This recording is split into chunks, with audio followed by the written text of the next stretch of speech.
महाराष्ट्र के एक वरिष्ठ नेता केंद्र सरकार में कई वर्षों तक कृषि मंत्री रहे हैं। वैसे व्यक्तिगत रूप से तो मैं उनका सम्मान भी करता हूं, लेकिन उन्होंने किसान के लिए क्या KIA? Wake up to reality.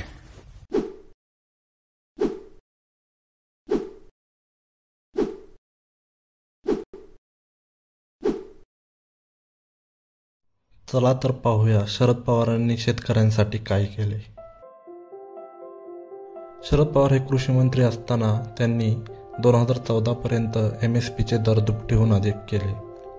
हा जो डेटा तुम्ही पाहत आहे तो गव्हर्नमेंटच्या प्रेस इन्फॉर्मेशन ब्युरोच्या वेबसाईटवरून घेतलेला आहे।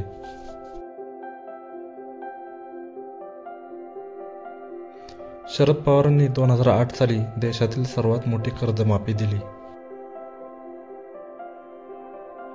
2004 पूर्वी भारत अन्नधान्य आयात करत होता, पण शरद पवार कृषी मंत्री झाल्यानंतरनं 5 वर्षात स्थिती बदलली। भारत अन्नधान्य निर्यात करू लागला। तुम्ही पाहत असाल पवारांच्या काळात अन्नधान्य उत्पादन किती वाढले, जे मोदीला देखील जमले नाही। पवारांनी त्यांच्या काळात जवळपास नवीन 2200 कोल्ड स्टोरेजची स्थापना केली। तसेच त्याबरोबर त्यांनी जुन्या कोल्ड स्टोरेजचे नूतनीकरण केले। पवार कृषी मंत्री असताना त्यांनी स्टोरेज आणि कनेक्टिव्हिटी संबंधित प्रॉब्लेम्स रिझॉल्व्ह करण्यावर भर दिला। तुम्ही पाहत असाल त्यांच्या काळात फळ आणि दूध उत्पादनात किती वाढ झाली। पवारांच्या काळात खताच्या किमती देखील स्थिर राहिल्या होत्या।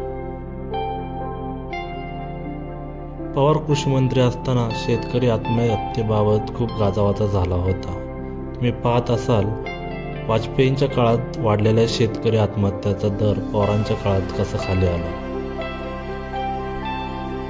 पवारांनी कृषी मंत्री असताना शेतकऱ्यांना फायदेशीर असे खूप सारे निर्णय घेतले, परंतु मोदींनी जे निर्णय घेतले ते शेतकऱ्यांच्या विरोधीच होते।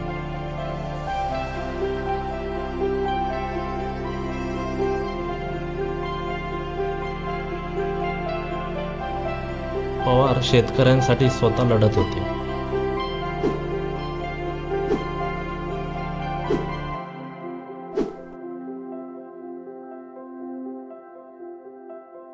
परंतु आता शेतकऱ्यांना त्यांच्यासाठी लढणारा नेताच राहिला नाही। त्यांना आता स्वतः रस्त्यावर उतरायला लागत आहे। ज्या माणसाला पंतप्रधान असून देखील शरद पवारांना एवढे काम करता आले नाही, तो माणूस आता पवारांवर टीका करत आहे। बाहेरची लोक येऊन काहीही थापा मारून जातील, परंतु आता मराठी लोकांनी सजग राहणे जरुरीचे आहे।